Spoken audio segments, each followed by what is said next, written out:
You're listening to the Flickcast, a pop culture podcast about stuff nerds love. I am Chris Ulrich, and joining me again for some reason, he must love punishment, is Joe Dilworth. Joe, hello, sir.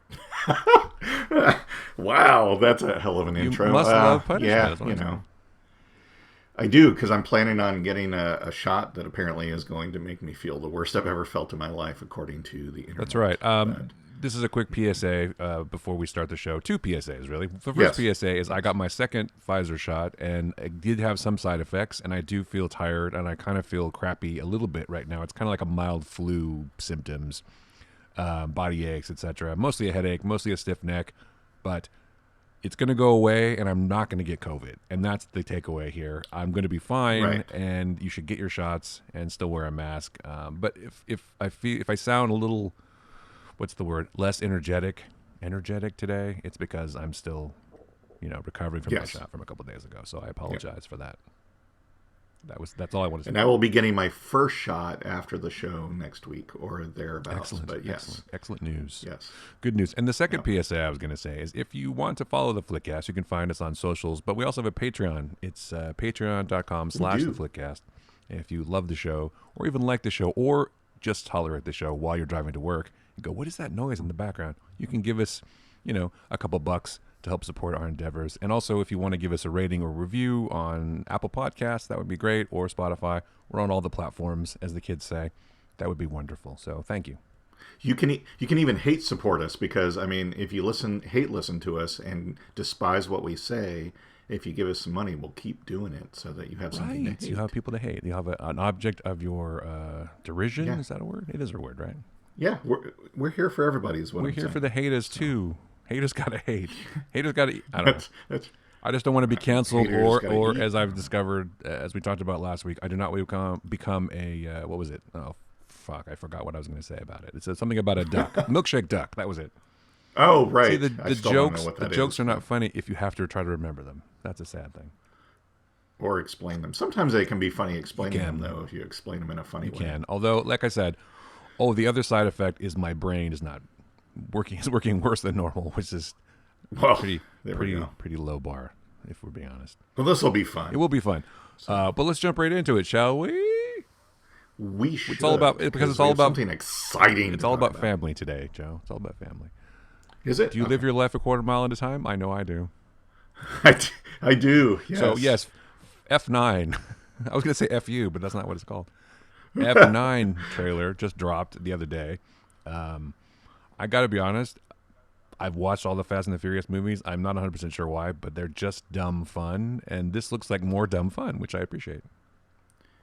I too have watched all of them, and I'll tell you this: I've watched them all more than once. Wow. In fact, Look at you. just because, like you said, they're a lot of fun. Here's the thing: I'm a big I don't even know what to say. Big fan of character development, and after like the first couple ones, I don't know, even in the first one, the stories in these movies are pretty much all about character and family, and I just find it fascinating, and they're just big dumb fun, and it's like each Fast and Furious movie has to kind of outdo the previous one for outrageousness, and so now it's just kind of like, let's see what they're going to pull off in this one. So, Exactly. And I like Vin Diesel. I like everybody in the movie. Actually, I miss Paul Walker. I thought he was a good addition to the family, as Absolutely. it were. It's unfortunately it's tragic what happened to him, but yeah. yeah, I mean, there's something that appeals to people about these films, and I know it's the action and everything, but I also think that people are like, oh, look, they look like a nice group of people. They care about each other, and you're right, it is more about the characters. And after this many movies, you definitely get a sense that, well, they all like each other in person probably too, Yeah. but it's just, it's that kind of dynamic that I think appeals to people, and because it is a lot of explosions and car chases and ridiculous stunts and jumping from this thing to this thing or whatever, and going to space maybe, who knows. But it's just also, it can't just be about that, because otherwise I don't know if it would be that successful. So No, and and they have kind of done a really great job about world building and kind of adding characters and complexities and twists and turns as they go. But you're right, it is kind of like every few years you get a couple hours to hang out with these really cool people exactly. that you kind of know, right? Exactly. So Exactly. movies don't have to be, again, I think we say this multiple times, movies don't have to be like life changing and something that is going to say, change the world or whatever. So they're, they can be dumb fun, Well, they're and that's popcorn okay. movies, right? That's what they call them. Yeah. Well, Yeah. and to be honest, these could be life changing for somebody. I mean, there could be people who, They and could. that's nothing wrong with Yeah. that. If you love this kind of thing, and this is your jam, and you just count the minutes till you can see another Fast and the Furious movie, and it's what gives you life, then that's great.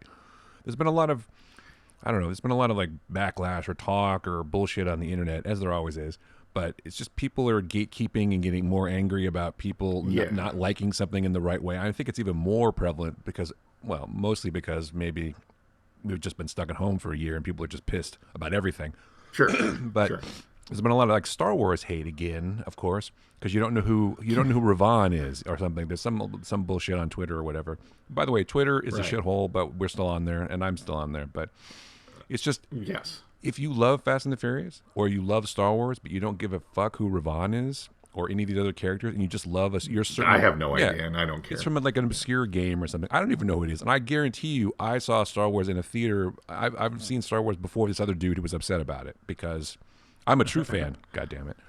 But it's just, Yes. why is what I don't understand is what is so missing in your life that you have to try to stop other people from enjoying things. Like, I might not like something, but if you like it, that's cool. So there's a couple things that bear repeating. The first is I saw Star Wars, in 1977 when it was released. Equals, hey, I went to the theater and saw the popular movie that everyone else saw. Yeah. Which is like any other time in the world. The other thing that is worth repeating is if you have ever seen a Star Wars movie, if you've ever seen a Star Wars TV show, if you ever read a Star Wars comic, if you've ever read a Star Wars book, and even spent 5 minutes with it and said, oh, hey, that's kind of cool, you're a Star Wars fan. That's plain and simple. There is no barometer. There is no test you have to take. There is no,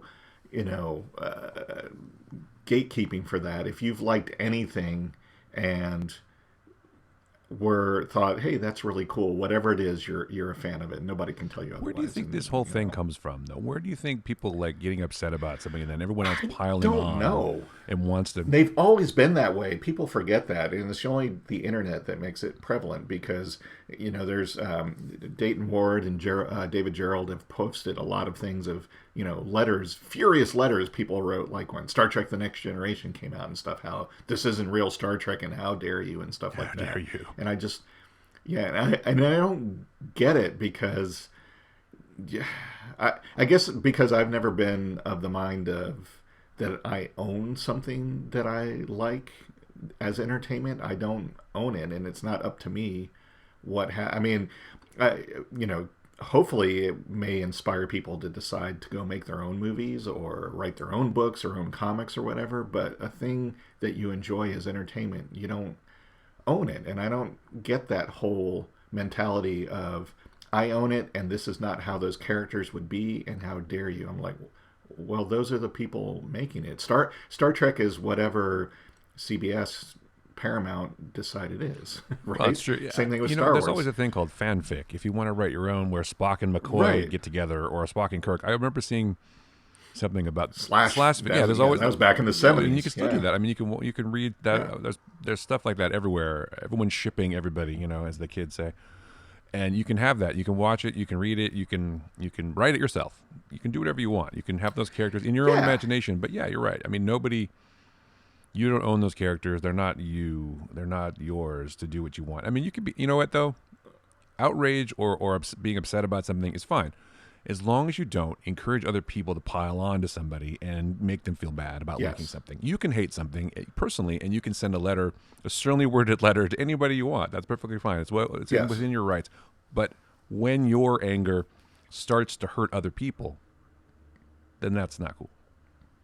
I mean, and the whole canon and continuity thing never bothered me because, like, when I was a kid and I saw Star Wars, then I found out there were comic books that continued the adventures of the characters. And then there was Splinter of the Mind's Eye, which was, hey, this is I was like just going to mention kind that, of a sequel to Star Wars. But then, like when Empire Strikes Back came out, I actually read the novelization a month before the movie came out because it was never like, oh my God, spoilers, it's going to ruin the theater experience. I was just like, I want to know what happens in the story. And then I saw the movie and I was like, this is even cooler. Yeah. So in my mind as a kid, the Star Wars comics with Jackson, the Green Rabbit, and Don Juan Quixote, Kenobi or whatever, and Splinter of the Mind's Eye and Empire Strikes Back were all equally Star Wars stories to me. They were just like, here's more adventures of these characters that I think are really cool. I wasn't like, well, in the comic,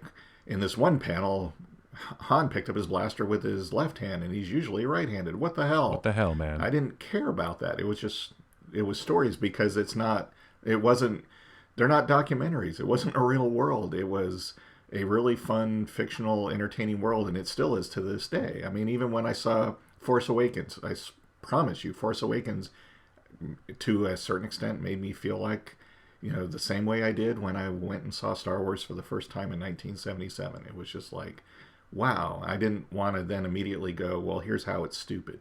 Just like, I don't know. I don't get the whole. I was very excited when I'll be honest, when I saw Han and Chewie, I was excited. But yeah. But those are my characters. I mean, I don't want to say it like that because I'm not taking ownership of those characters. Right. But those are the ones that mean the most to me. But it doesn't mean that you can't have new characters. Like I also like Rey and Finn and everybody. All the new ones were fine. But those are, the people who are watching those movies are going to take ownership or whatever or be intrigued by those characters. But I wanted to mention something about Splinter of the Mind's Eye, which I'm sure we talked about before. But great book. Yeah, great book. I loved the book when I read it, and I'm like, oh, this is an interesting way to, this is a cool way to continue the story. Luke and Leia go off on their own. I was like, where's Han? I was kind of bummed because I liked Han. Right. But yes. And many people probably know this, but Splinter of the Mind's Eye was based on the low-budget sequel to Star Wars because Lucas was convinced that, or not convinced, but worried that it wasn't going to make a lot of money. So he was getting ready to make another Star Wars movie, but on a lower budget, which is why it's fewer characters on a planet, whatever. And so that was the script that was originally going to be the Star Wars sequel, and Alan Dean Foster just novelized that. But also, while I'm at it, pay Alan Dean Foster his fucking money, Disney. Yes. That's bullshit. Yes. Because he ghost wrote the novelization to the first Star Wars movie that's credited to George Lucas. I think that's why I really loved Splinter of the Mind's Eye, because just in tone and reading it, it felt like could be a sequel. And lo and behold, it was written by the same author that wrote the novelization to Star Wars. I mean, it was going to be at one point, but then Star Wars blew up, and they're like, oh, and now we have to make this piece of shit. Now let's make this other thing. So, and let's be honest, Empire Strikes Back, a fucking masterpiece practically. So, absolutely. But also, Splinter of the Mind's Eye, I'd still like to watch that. I wonder if we'll ever get... we'll probably never get a version of that. Oh. No, I would love to see a live-action version Multiverse, of that, baby. Multiverse. That's all I can say. Here's, the only time I would guess I've ever been, like, angry with people making Star Wars and Star Trek was that, like, why are you taking so long for the next installment? I want to see more. But to me... Again, as a kid and as an adult, it's like, well, I don't have to wait until the next movie. There's all these comics and novels I can read. I can still see adventures of my favorite characters, just not on, TV or the big screen. But now, obviously, we're living in an age of an embarrassment of riches, as far as I'm concerned, because it's like, wow, now we can do TV and we see the viability of that. And we're making tons of movies because everybody wants to see them. So I don't get, especially people that are just like foaming out the mouth, angry. I'm like, how did a piece of entertainment like almost give you a stroke? I don't understand that, because that's just, I don't know. And I do deeply love Star Trek, Star Wars, Doctor Who, Marillion, obviously, in bands, but I'm not like gonna have I don't get it. I'm just enjoying it, I guess. And you're not a true fan. That's the problem. You just don't. I guess true fan. True fan, man. Copyright. In quotes. Some true whack fan. Job. Yeah. I'm sure partially it's just the internet and partially it's just the fact that people have been quarantined or whatever. But it seems that it's even more prevalent now, and I'm sure there's lots of reasons for it. But I think that people are just they're desperate for relevancy, and I think that's part of the reason they try to pile on other people, because they're like, oh well, at least this isn't happening to me. Yeah. You know, I can guess. I can. This person's an asshole or a closet racist or whatever, so we got to pile on that. Excuse me, and then it will never happen to me because I feel bad about myself, or it's just I feel bad about myself, and now if we vilify someone else, then I feel good for a while, and I'll be the first to admit that there have been people online, on Twitter or whatever, that deserve, at least in my opinion at the time, they deserve to be taken down a peg or two, and I did pile on a little bit, so I'm not perfect, but those people were assholes. Let's be honest. Yes. And it's, I mean, I think it's okay to realize maybe Nazis. this thing you loved as a kid isn't necessarily for you anymore. I mean, Wonder Woman 1984 is a great example. I thought it was an okay movie. It wasn't fantastic, but I also wasn't going to eviscerate it. But then seeing pictures online of little girls running around dressed as Wonder Woman and being excited for the movie and just saying it was like the best thing ever, I'm like, all right, so that right there is worth it. That's what that movie was for. It doesn't have to be for a 50-year-old dude. Well, it's not for a 50-year-old dude, or maybe it is. Right. But I'm like, some parts of it are true. But I'm like, that's what that movie is about. So if it can be somebody's original Star Wars, any movie could be that. And I'm like, that's, and again, as we've said, nobody sets out to make a terrible movie. Yes, I know people will chime in and say, yeah, there's one or two examples where they were like, we hate this, we want out of this, we're going to make this as terrible as possible. But those are the extreme exceptions and not the rule. And for whatever reasons, movies fall apart sometimes and don't quite live up to what you think they're going to be. But I just don't get being so angry that you just hate the world and people have quote unquote raped your childhood and stuff like that. I'm like, you know what? If all you want to see is the original Star Wars movie, go watch that. It's still there. Well, watch the despecialized versions, but yeah, okay. Yes, if you think there's no real Star Trek other than the original series, go watch that. That's still there. You don't have to. And nobody says you have to watch anything. It holds up ever. Sort of. So it's like, if you don't like the production and the direction of the new Star Trek shows, don't watch them. It's very simple. Speaking of Star Trek, this is sort of Star Trek tangentially, but it's not tangential. But anyway, are you watching For All Mankind?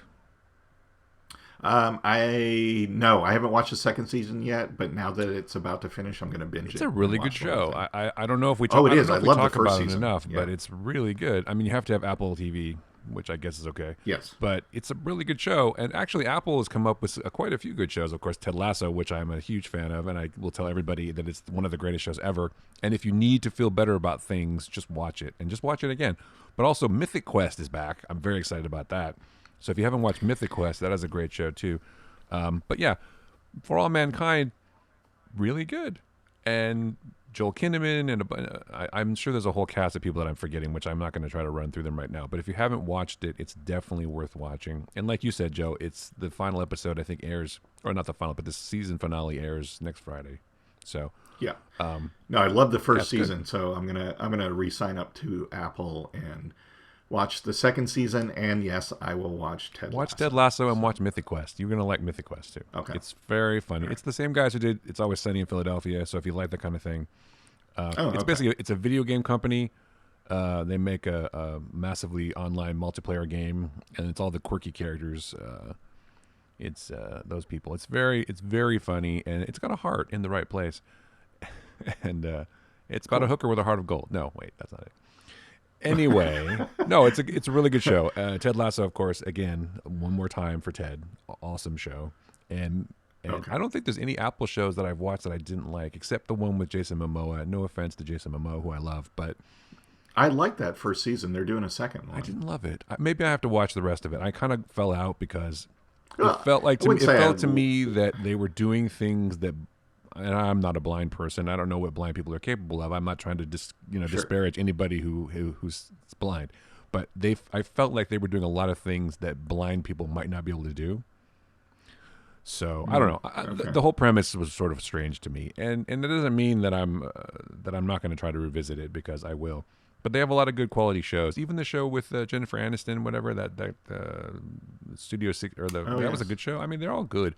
If you spend enough money and hire the right people, chances are you can make some good stuff. Do something pretty decent. Yeah. So, but anyway, all I wanted to make sure was that I said more about For All Mankind, because I feel like that's not getting enough press, or it's not getting the attention that it deserves. So it definitely is a great show, and it's definitely cool sci-fi, alternative history about what happened, with the moon landing and all that stuff, and like, Yes. it's really well done, and they weave in the real history really well with the sort of fake story. It kind of gets melodramatic at times, but that's okay. I don't mind. Yeah, no, I really love the first season, and I'm looking forward to all the little bits and pieces I've heard about the second season. I'm like, man, I can't wait And they have like to watch that. It's like a war on the moon. It's pretty cool. No spoilers. Yeah, so I mean, I'm not watching it because of any dislike or anything like that. I just want to make that clear. It's just I'm waiting to I do the streaming service Hopscotch basically. It's like, okay, well, this month or these couple months I'm gonna cancel this one, and I'm gonna go with this one and watch all the stuff on it and stuff like that. So Right. So I'm just So tying in a little bit to what we were talking about like bullshit online and whatever, there's been a lot of stuff. Yes. I mean,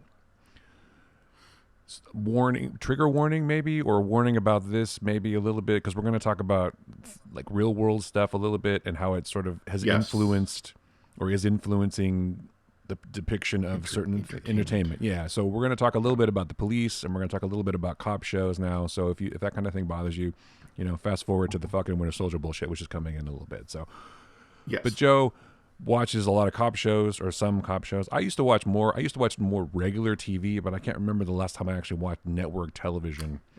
And that's a terrible thing to say, because I like TV. I mean, I love TV, let's be honest. But I watch a lot of cable and streaming stuff, and I'm sure I've watched network shows. I just watch them later or on streaming instead. So, but you watch a lot of regular cop shows. Like, what are some of the ones you watch? Well, like the two that I follow on a regular basis are Blue Bloods, because Tom Selleck, and more importantly, Tom Selleck's mustache. But I'm pretty sure that Tom Selleck's mustache has its own agent. Or its own Instagram, I'm sure. But. Yeah. And the other one I watch on the regular is The Rookie, because Nathan Fillion. So does he have a mustache on that show? He does not. No. He'd probably look into mustache. No, I don't think he could get. I don't think he got his mustache hired for that one. Right, fair enough.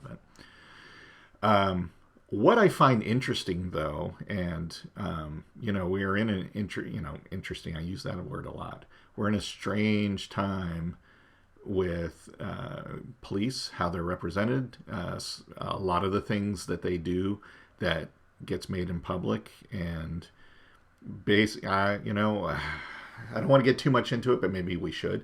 But what I find interesting is that these two cop shows that I watch are both handling the shootings and police violence in very, very different ways. I mean, Blue Bloods is a more kind of serious show than The Rookie, let's be honest. It's a very dramatic, very serious, very real world show. But I almost can't watch Blue Bloods anymore, because they seem to be making the case that they basically are taking the hard stance of not all cops. And while I don't think that that's a bad thing, because I think, cops should be defended, and I don't think every single cop is a terrible human being and is racist and is a murderer, they are also not mitigating that by showing the other side, I suppose. I mean, they do have the argument from the other side, but they're quick to say, not in my precinct and stuff like that. And it's like, no, we're not like that, and we're tired of the media representing us that way and stuff like that. And it just seems to be a misstep to me, because it's too far in that direction without going, yeah, but can't you see how people would think that way of the cops? Yeah. And they just kind of dismiss that part of it, and I, like I said, I almost can't watch it anymore because of that. However, on the other end of the spectrum, the Rookie, which is, it's a little bit more of a fluffier show. Not fluffier, but it has a lot more comedic elements to it, because it's about a guy in his late 40s, early 50s who's decided to become a rookie cop. But they are actually having the conversations on the show that everybody should be having, which kind of blows me away. And it sometimes is almost like, okay, we're going to pause here and have this conversation, but it's such a good conversation and represents all sides to it that you don't mind. And it's just kind of really refreshing. I mean, they even had Brandon Routh, of all people, at the beginning of this current season, play a cop that was a veteran cop that was very racist, and they totally addressed it and totally went for it, and had a very interesting storyline with it that basically was like, this is not cool, this should not happen, and yeah, the police departments have a problem. What are we going to do about it? I mean, they're just having these open, honest conversations. The best part, too, is they're even pointing out, some of the rookies on the show are pointing out to the veteran cops on the show how some of their behavior in some of the first season episodes was wrong. And those veteran cops on the show are going, yeah, you're right, that was wrong, and maybe that was too forceful and too violent, and we're in a different time now, and even that isn't an excuse. So it's just, they're not making excuses for cops. They're having open conversations, but they are pointing out, they're like, listen, there are cops that think this is wrong, but we don't know what to do about it. How do we do that? And it's almost like every episode is a after school special PSA, but it's wrapped in this really entertaining show. So it's kind of like, you know what? If that gets the message out and gets the conversations and gets people talking after watching this, I'm all for that. So if you want to see this addressed in a, I'm not going to say believable, but a way that takes into account everything, but also understands how a specific community can feel marginalized and feel victimized after 500 years of treatment, watch The Rookie. If you're a member of the Thin Blue Line and you want to back and support cops all the way no matter what, watch Blue Bloods. Maybe that's bad for me to say, but I don't understand, with the intelligent writing and great writing that Blue Bloods has had, why they're taking this very hard stance. Well, you know why, don't you? I mean, you're wrong about the think cops. About it. Think about the two.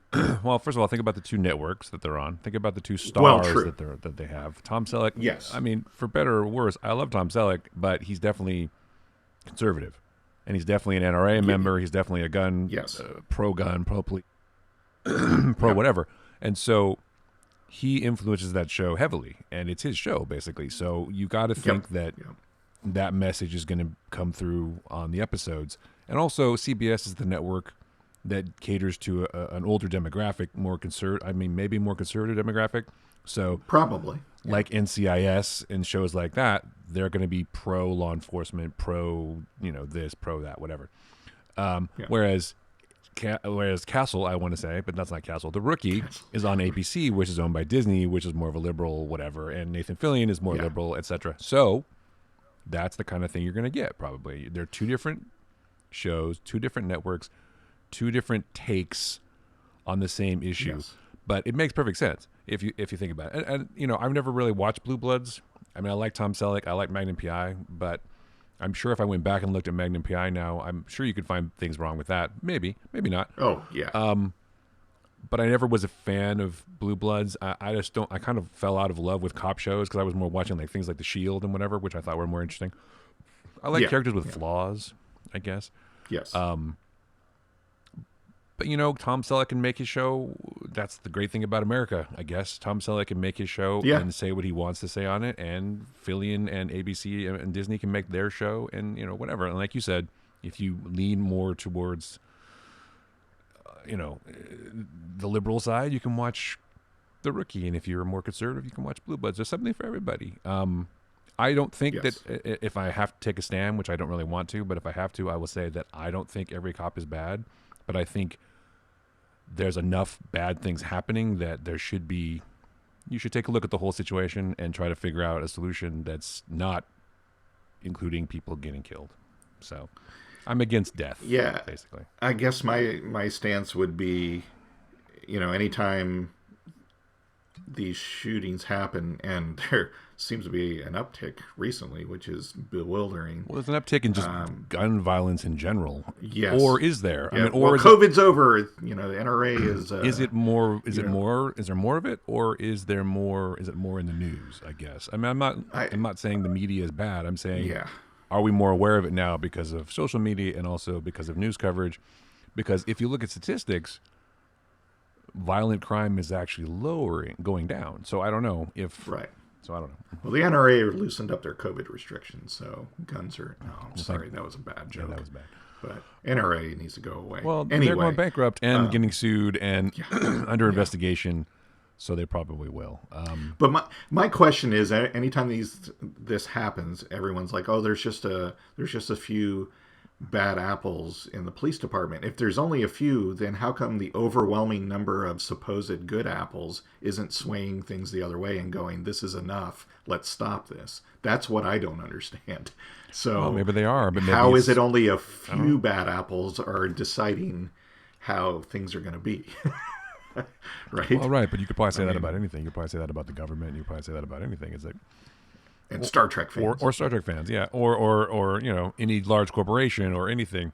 Like people talk shit about Elon Musk, for example, and how come people in SpaceX aren't telling Elon Musk to go fuck himself? I mean, I don't know. Or Jeff Bezos. Why isn't Jeff Bezos getting kicked out of Amazon? Although he did leave, so who knows?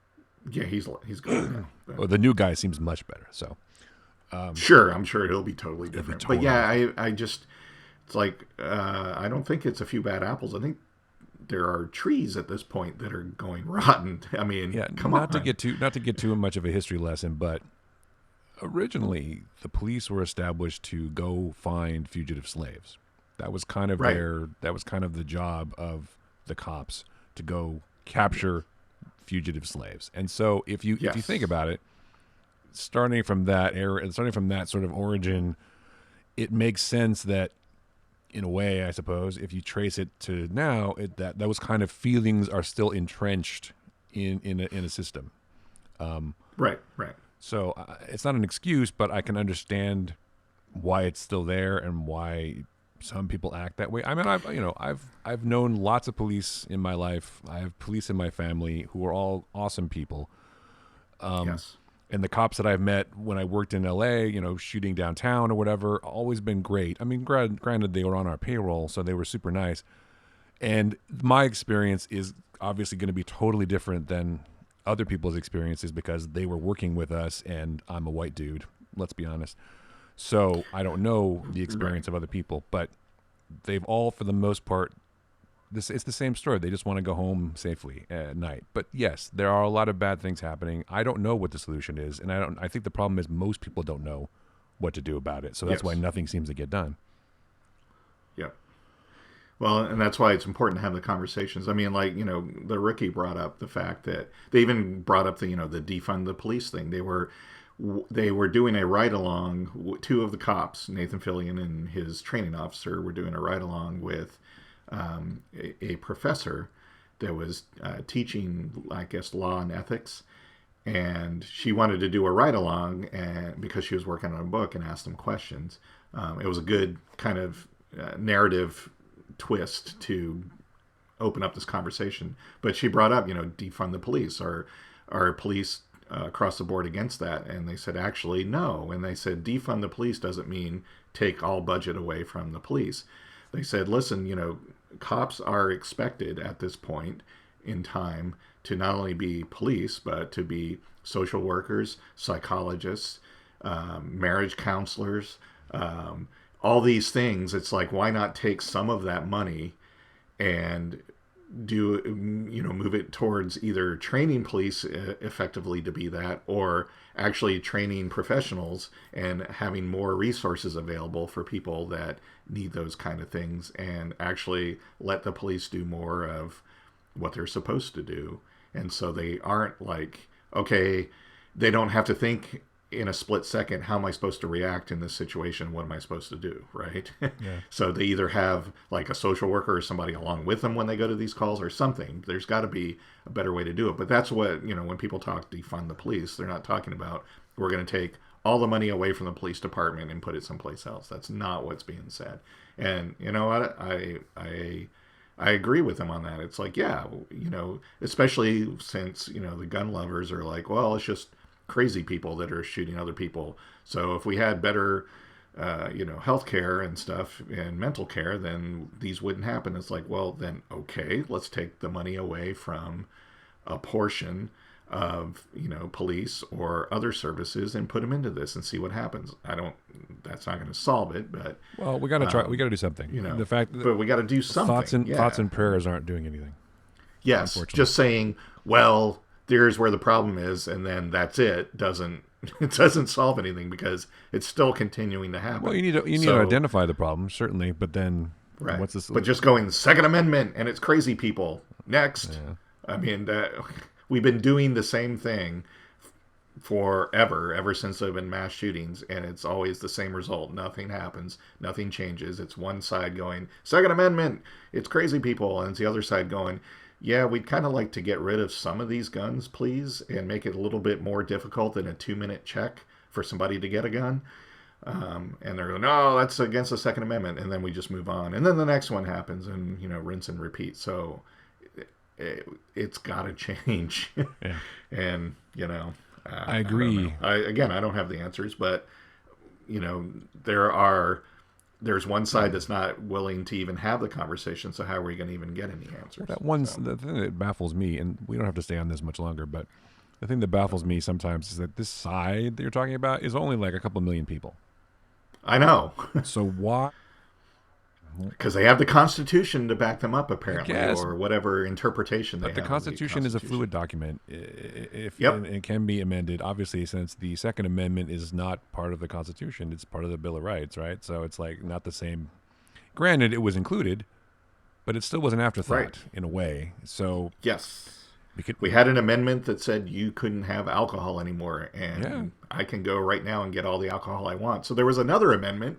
They reversed that. Right. So that's how amendments work. First, women couldn't vote. Now they can. It's like things change. Things change, people, and they have to change. Otherwise, times change. Nothing will get done, and the same shit will keep happening. Wow, this is a real downer show. My God. We should go talk about Falcon and the Winter Soldier. Which is funny to transition to a show that's violent and with violence. Yeah, but nobody gets shot, really, do they? I don't think. So, look, no, they just get decapitated. I'm not trying to tell people how to live their lives. If you want to have whatever, I don't know. It's just people have to make sacrifices for the greater good. I think is what it comes down to. I think it's. I'm not in a position where it really affects me because I am white and I am privileged, and I absolutely admit that. But God damn it, I'm tired of this. I mean, if I'm to the point where it's something that doesn't even affect me, and I'm so world weary and tired of it, you can imagine that the people it does affect, how they feel on the daily. Yeah. So this has got to fucking stop. I'm swearing a lot in this episode, but not really. This is like the first time you said fuck, I think. I know. I'm done and I'm tired. Anyway, we should go on and talk about something more entertaining. I do enjoy, this is spoilers for Falcon and Winter Soldier. I do enjoy the show I more than I thought. It still feels disjointed. In this particular episode, we're going to talk about episode 5, felt like it might have come earlier in the show, but then they had to retool. I don't know. It just seems like a reset episode is a weird thing to do for like the second to the last episode, or penultimate, as it were. So, but it did make sense in a way because they have to take a step back and kind of wait to see what happens and what's going to happen with John Walker and what's going to happen with Ever. And you got that great scene with Bucky and Sam working on the boat together, buddies, And we got a training montage. And a training montage. Although Anthony Mackie was talking smack like, you're going to see the whatever, but he didn't even take off his shirt. No one got to see the goods, as it were. Right. So I don't know. Exactly. I don't know, man. No payoff, man. No payoff. I'm sure a lot of the ladies were, and some of the gentlemen were probably disappointed that he didn't go shirtless. But anyway, I like this episode a lot. And in fact, it basically starts right as the last episode ends. Practically, John running away from his problems, and they confront him like, "Let's get that shield, man." And it's a fucking well done fight. I mean, the fights in this show are really good and really well choreographed. Yeah, they are. I think it's better than the Remelaje fight from the last episode. Although that was pretty cool too. But this one was really cool, really good. Sam really using the wings, doing all that stuff, and then the symbolic thing of the wings getting torn off. Like, Sam is like a symbol of America, like an eagle or whatever. I don't know why I thought of that, but it's like, oh, I'm destroying America by destroying his wings. Right. So that's a lot of symbolism. And then Sam's like, oh, you just keep the wings, kid. Whatever. But anyway, so I love this episode. You can be my partner later. Can you tell that I love this episode? It was I so good. really love this episode. The biggest thing for me in this episode is something you don't normally get to see in a 2-hour movie, or even sometimes in a TV series that is invested in being around for a while. But this was an episode about consequences, living with them, and figuring out a way through them. Even for John Walker, it was, here you've been, everyone was basically fired, and it was like, what are we going to do about this? And it says something. It gave us more insight into the characters, especially Sam, because Sam's like, you know what, they've told me to stay away, but I can't do it. And just, I don't know. You're right. There was a lot to love about this episode. He can't stay away, which is why he's the perfect choice for Captain America. Right. Exactly. Even with, black Captain America essentially telling him no respectable black man would take this up. That was a heavy one. And that really hit hard. But then his sister's like, don't let him get in your head. Don't listen to anybody. Do you be you and do you. And, well, obviously he's going to become Captain America by the end. Yeah, so it's like it's a foregone conclusion because he's got the new suit from Wakanda, which is also cool. I wonder if it's going to be like vibranium made, so it's like it helps him not get killed because he's not a superpowered person. He's a regular person who just happens to be pretty fit and could do acrobatics and catch the shield and stuff. So, which is kind of even better and even more reason why it should be Sam, because unlike John Walker, he's like, I don't have to be Steve Rogers or better than him. I just have to be me and decide that I'm worthy of the shield, kind of thing. Right. And I think he's at that point now. And it's like, even better, Captain America. Here's someone with no superpowers who's, trained himself and is really good at what he does, but wants to do right. So yeah, I agree. It's like nobody but Sam at this point could be. Well, Bucky can't because he's not a good guy. He's an anti-hero, right? Even though he's redeeming himself, he still did kill a lot of people. He's still not a good guy. Well, we had that moment, and a nice little moment discussing race, which this show has embraced as well, another show. But that's, that conversation between Bucky and Sam was great. Yeah. Bucky's like, yeah, Steve and I didn't even think about having that discussion with you. Well, no, they didn't think about it because they're from the 50s or the 40s. They don't think about that shit. Their mentality is still... They're white guys. They're white guys in the 40s who still, oh yeah, that would be a bummer for a black dude to be Captain America. Interesting. Right. So, yeah. And Steve and Bucky don't really see color. Steve was just like, no, it's got to be Sam. He's the right person for the job. Right, he's the right person. Not even thinking about him. Yeah, he's the right person for it. And it was interesting that Sam's like, Steve is gone. Didn't say dead. Didn't say he's dead. Didn't say anything. Says he's gone. It doesn't matter what he thinks because now it matters what I think because it matters what I think it's worthwhile or whatever. So that was interesting. He didn't say he's dead because I don't think he is. Because what happens to old Cap? I mean, he's still around, right? Yeah. Or maybe he just disappears into the, he goes into the void or whatever. Goes back to. He went back to his alternate universe or whatever. Yeah, I still don't know how they're going to explain that because I can't see him even in an alternate universe sitting around letting shit go bad and not doing anything about it. But maybe he did. Maybe he goes and is Captain America in a different multiverse. He was Nomad, which he was for a while. Bucky was too. Or whatever. Yeah, but he still could be with Peggy the whole time. Yeah, exactly. They found S.H.I.E.L.D. together, and they live an entire life fighting crime, which I think would be cool. Yeah, exactly. I mean, because I don't think Peggy could step away either. But... No, of course not. Yes, I miss Peggy. I wish they'd bring her back. I know. But yeah, She was awesome. I mean, this is a great episode. Obviously sets up what I trust at this point, because they've earned it, that it's going to be a pretty dramatic and exceptional finale. Yeah, it's going to be John Walker pretending to be Captain America with Sam Wilson He's making his own also shield. pretending to be Captain America because not a mandate from the government.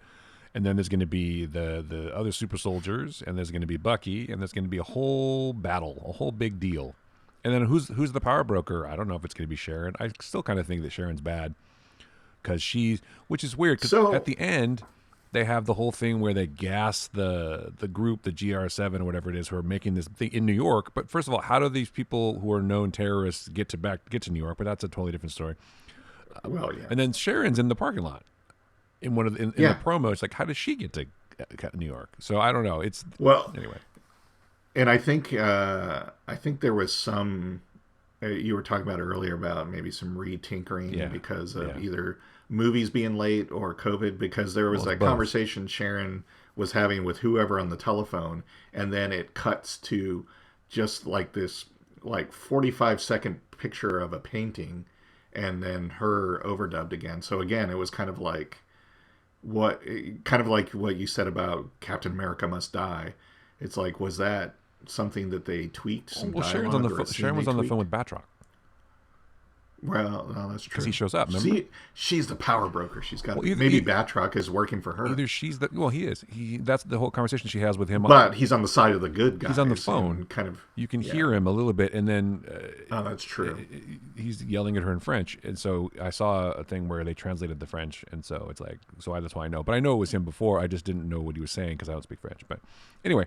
But then is he her spy he's just another guy who works for her. She's like, now you get a chance to kill, the Falcon, and so you show up and you work with these other people, and no, I think she's bad. I think that she maybe was always bad, or she's a Skrull.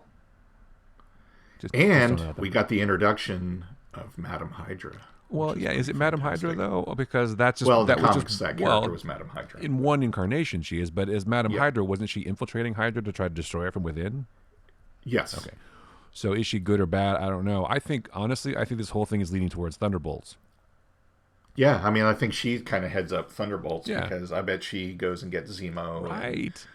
She was awesome though, Julia Louis-Dreyfus. Yeah. She was fantastic. Yeah, she's good. I liked her. I mean, Madam Hydra in the comics was younger and sort of like wore skimpy outfits in the many incarnations, but when she was more of a shield agent. But that's fine. I think it's Thunderbolts because they make a point of saying Zemo's going to the raft, and that's where Thunderbolt Ross runs the raft, right? So naturally, they're gonna recruit, and Zemo will be back because you can't have someone like Daniel Bruhl and not use him again. I don't think. Man, he is so good. That scene between him and Bucky was just really well. It was well shot and just exceptionally acted. It was such a great scene. It's interesting to see that scene, though, because in the trailer for Falcon and Winter Soldier, that scene appears where Zemo is at the memorial for Sokovia. But in the trailer, there was a bunch of memorial stuff on the bottom, like flowers and candles and other things on the bottom of the memorial, and it's a different looking. The whole surrounding is different, right. But in this episode, it was paved and all that stuff was gone. So I was wondering again. I'm thinking about this whole virus subplot thing. I'm thinking that maybe was also removed because they removed the whole the virus subplot too. But they definitely had to retool this show.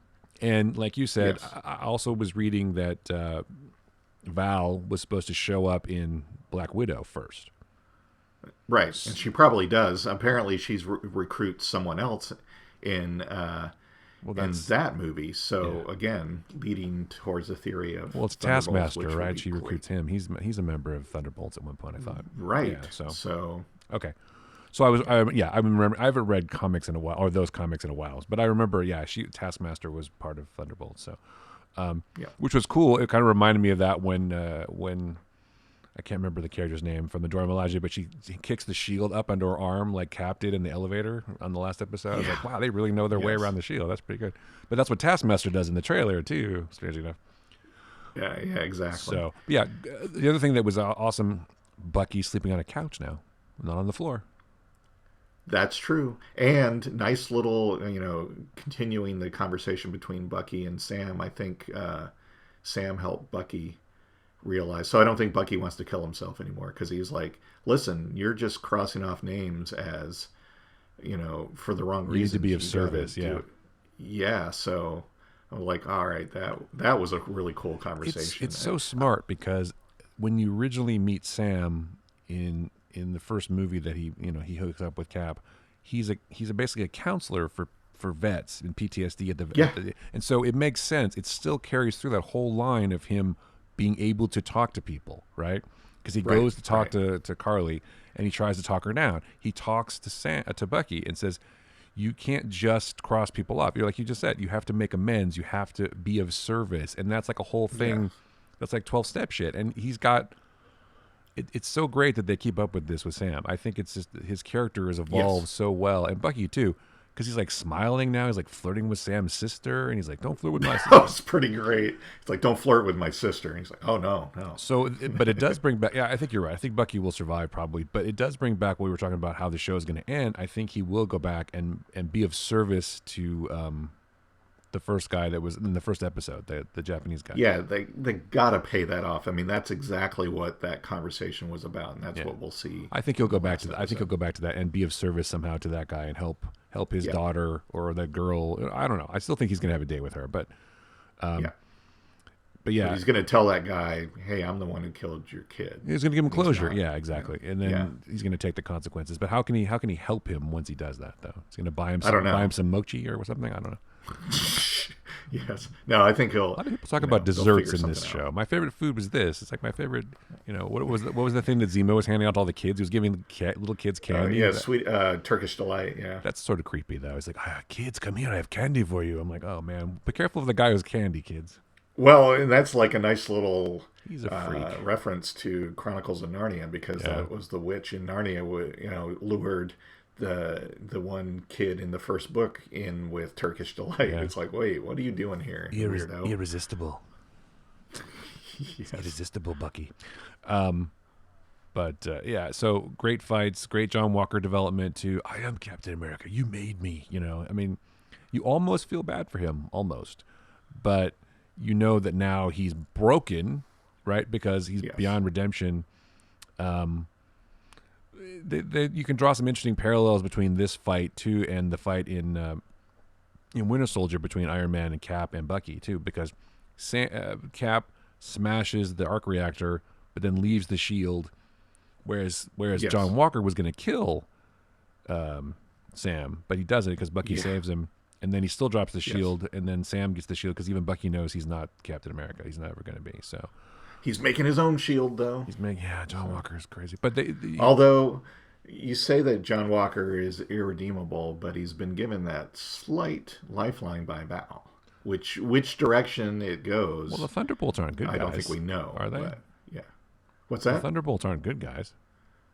No, they're all bad guys, but they end up becoming good guys because most of them decide, you know what, this good guy stuff is not so bad. Are they like after some all. kind of Suicide Squad? Oh, wait, that's different. Never mind. No, because they're not controlled in any way. Oh. Zemo originally in the comics brought them together because there was a power vacuum. Basically, the Avengers and Fantastic Four, Iron Man, and Hulk and all that had gone away. They were presumed dead in the Marvel Universe. They got moved over to a different dimension. Weird comic book stuff. But there was a vacuum of superheroes, of good guys in the Marvel Universe. And so Zemo saw it as an opportunity to be able to disguise all the bad guys, including himself, as a team of good guys, get goodwill, Right. but at the same time, figure out ways to take over the world, rob things, and stuff like that. And Oh, they ended up Zemo. turning against him because they're like, you know what, this good guy stuff is actually pretty decent, and we kind of want to do this. We don't want to be bad guys anymore. Right, but John Walker straight up murdered a dude. So I don't know. Right? How do you Yeah, I how don't do know you how walk redeem back that? from that? How do you redeem that? I mean, maybe you do. Maybe he spends the rest of his life in the Marvel universe trying to make up for that. Well, I think I know what his ultimate consequence is going to be. I don't know if they're going to do it in this show. What? Because I know what it was in the comic. Tell us. Well, I'm pretty sure his wife is going to die.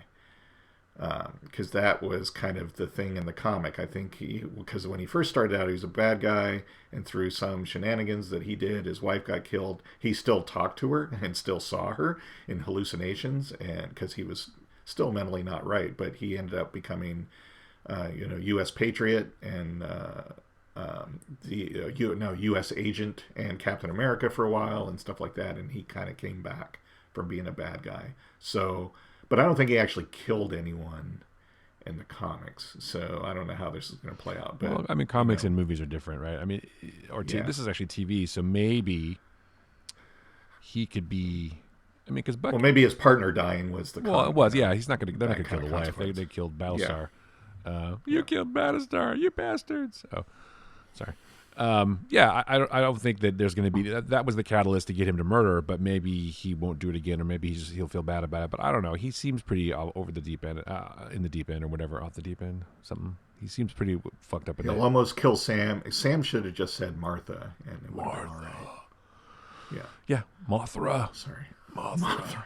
Anyway, no, I hate that. That's stupid. But it is. Anyway, it is stupid. But I thought it worked in the story, and I just making fun of it. I know. Okay, it's a story point. Get over it. Well, there need to be a reason for them not to kill each other. It's like we have to have common ground. Oh, you're a human after all. Shit, you have a mom. Exactly. See, I get it. So, anyway. It's clunky, but there's a reason. Yeah. Anyway. But yeah, I think this is going to be a pretty. Actually, this fifth episode was right at it like an hour. It was the longest episode so far, so it'll be interesting to see what we get in this. Yeah, you definitely get a lot more opportunities to tell a story. It must be nice for the writers and the creators and the everyone in the show to be able to take time to do something. I mean, granted, Marvel had 10 years to make all these movies, and you do get character development, but you're still confined to like how many of these moments can you have in an Avengers movie where there's 40 main characters or something? It's like everyone can't have a nice moment. So the fact that you have time to sort of slow the story down, and you have these two dudes fixing a boat, and bonding and realizing, and Bucky realizing, you know what, I may not have a family, but I kind of do now, a little bit. Yeah. Which is also him waking up on the couch, seeing those two kids pretending, the nephews to fighting with the shield and everything. He's like, he's happy. He's getting happy again. Yes. And so, I mean, he smiled a couple times in this episode, which is weird. It was almost. He did. I know. It was like, whoa, freaky. What the hell? Yeah. He always smiles before he kills. No. But will there be a scene in the show where he puts his mask back on? You hear that in the background? Well, and he didn't kill Zemo, which no, he didn't. You get the impression that previously he would have just done it because it's like. Well, no, he made a deal with Dora Milaje, with Wakanda. He couldn't kill Zemo because he said yes. Plus, he couldn't kill Zemo because Zemo has to go to the raft and become part of the Thunderbolts. So there you go. Well, yeah, exactly. Yes. I don't know. We're reading. Well, so there's obviously something else going to happen with Bucky because there was he was told stay away from Wakanda for a while. White Wolf. And he was like, understood. So he's going to go off and have adventures someplace else. Well, he will, but find himself. Those will be off-screen adventures, and then he'll end up in Wakanda again for Black Panther 2, I bet. Oh, that's true. Yeah. Maybe he'll become Black Panther. No, that doesn't make sense. No. Sorry. No, I hope it's Shuri, like we said before. Well, we'll see. I don't know who it is. Well, of course. Yeah, eventually we'll find out. Eventually. Whatever Ryan Coogler decides is what's fine. I'm sure it'll be fine because he's a pretty smart guy. So, yeah. I really enjoyed Black Panther Alive. I thought it was a really well-done film. And I think such a great movie. Actually, I think all of his movies are good. If you've never seen any of the other ones, you should definitely watch them. Coogler's a talented guy. But, Black Panther was good. I'm sure Black Panther 2 will be, disappointing in some ways, obviously, but I think they'll try to do something good and make it, and do the best they can.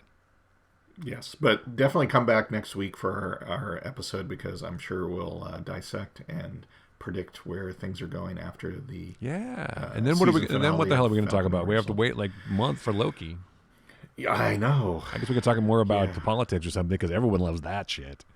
Yeah, that'll be great. We'll bring up the gun debate again. This will be a political show for 2 weeks now. I'm sure there's other stuff we could talk about, but Fast and the Furious. No, Falcon and the Winter Soldier is a fine program. I wish that I kind of in some ways wish that we could have seen the show as it was originally intended because I know they had to juggle stuff around to fix things they thought were wrong. I mean, maybe you can't do a virus blot. I don't know. Maybe you can. I don't know. Maybe now you can. Maybe. Yeah, But a year ago maybe. you couldn't, maybe, and they felt that way. I understand that. And I'm sure there'll be behind the scenes stuff, and they definitely have altered things. And you're right about the painting. You know what Just that seemed weird. you know what that painting is, though, right? It's the wreck of the Medusa. Oh, that's true. So that was kind of interesting. Yeah. Okay. Anyway, whatever. I don't know why I know these things, but it was just. I think we're going to find out that Sharon Carter is a bad guy, but I don't know if she's the power broker now. I think that there's another power broker, or maybe the power broker is a group. Is Val the power broker? Maybe, but that's weird to sort of introduce something like that at the end. Well, she's trying to recruit for a secret a organization. group. So maybe she's finding the best people and giving them. I feel the like right I also powers. feel like I that don't know. blank business card was all improv on her part. Yeah. Like, there's nothing on this. It's like, what? Well, she's just an amazing actress. You Anyway, just and the hand, whole- 'cause you just hand somebody something. They're like, "Oh, thanks, a business card," and you don't look at it until they're done, right? Yeah. It's like, "Oh, that'll shut you up for a minute while I talk to your husband." So anyway, well, and her kind of scooting herself in between the two of them was pretty great. well, if you think about that, I guess that's foreshadowing of what you're saying. Yeah. See, and also, I mean, she emphasized, what's the best decision you've ever made, other than marrying this firecracker Yeah. here. Calling me. So Yeah. obviously he thinks that's the best thing he's ever done in his life. So you take that away from him, Right. where does that leave him? And so at that point, Val has him because he has nothing else at that point. Well, then, I mean, they did bring the wife back for a reason, I suppose, and I guess she could be in the next episode. 'Cause she tries to talk him out of it. Yeah, Maybe he kills her.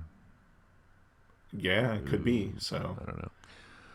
Well, whatever happens, it's going to be an emotional hour of television, and I think that they'll end on the right note. Sam will be Captain America. Bucky will go off in search of redemption, still, and romance. And I definitely feel like maybe this Sam, is maybe a show. Sam will get a girl too. Who knows? Maybe. I definitely feel like, other than WandaVision, didn't feel this way, but I think this show definitely feels like it could go more seasons. I think you sure. have to retitle it because he's going to be Captain America, and I think Joaquin is going to become Falcon. Well, she does that. That character does become Falcon for a while in the Right, comics. that's right. Yeah, So you could retitle it, but maybe you wouldn't because he's still. I don't know. I mean, maybe you wouldn't. He still has the longer cape in the comics, right? Like the Falcon wings, Right. But he's still got the Yeah. shield, and he's still so it's like a combo. I don't think he'll ever ditch his not be Falcon the persona Yeah. forever. But it's interesting how the show has systematically sort of gotten rid of all of his Falconness stuff. Like Red Wing Yeah. got blown up, and then the wings Yep. get destroyed, and more wings get destroyed. Blah blah blah blah blah. And so now he's, pieces of him are being torn off, and he's he's in the chrysalis, and he's becoming Captain America or whatever. Yes. So it's an interesting show, and I'm glad that they're both getting good stuff to do, because I guess the fear sometimes, not the fear, but the sort of problem is like, oh, is it more one character or the other? But I feel like it's really a team show. It's a buddy show, Absolutely. and they're and adding Zemo in was brilliant, and they've had some good moments, and it's well done. I know I can't say enough nice things about it, and I keep saying nice things about it, but it's well done, and I would like to see more seasons. I think we could definitely do a couple more Yep. for sure. So. But all these characters, I'm sure you'll see these characters again. I'm sure Anthony Mackie will be around for a while, and Sebastian Stan will be around for a while. So, They all seem fairly happy to continue doing it. I mean, especially well, they like money. even some of the, especially even the minor characters that we don't see forever seem to be like, sure, I'll show back up. I mean, that's Well, 'cause kind why of, wouldn't seems to be you, kind of the, well, it seems to be kind of the fun thing of being in the Marvel Cinematic Universe. Even if you just played like a character that showed up for one scene or part of a movie, who knows when you might show up again. So that's kind of cool.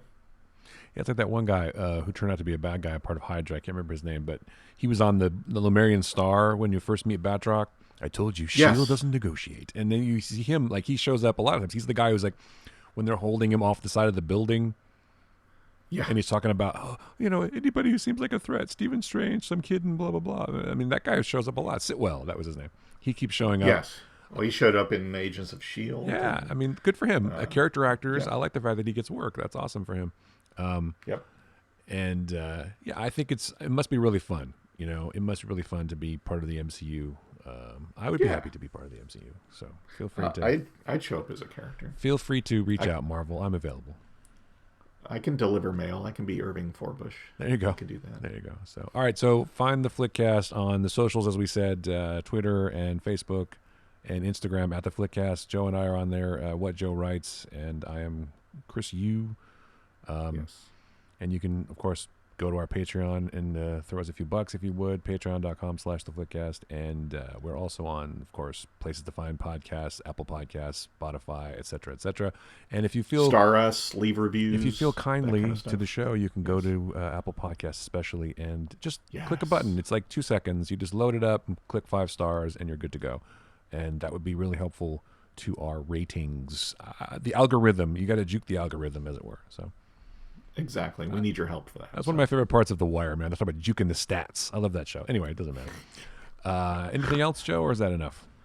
I think I've said plenty this time. I talk a lot. You're right. That's okay. It's fine. It's fine. I had things to say. You have things to say. And I'm sure we have a lot more things to say, but that's not this show. Maybe we'll do a different show where we talk all politics. I'm sure that would be fun. Everyone would love that. We'll get tons of patrons for that. For sure. All right. So for Joe Dilworth, I'm Chris Ulrich. That was the Flickcast. Thank you so much for listening.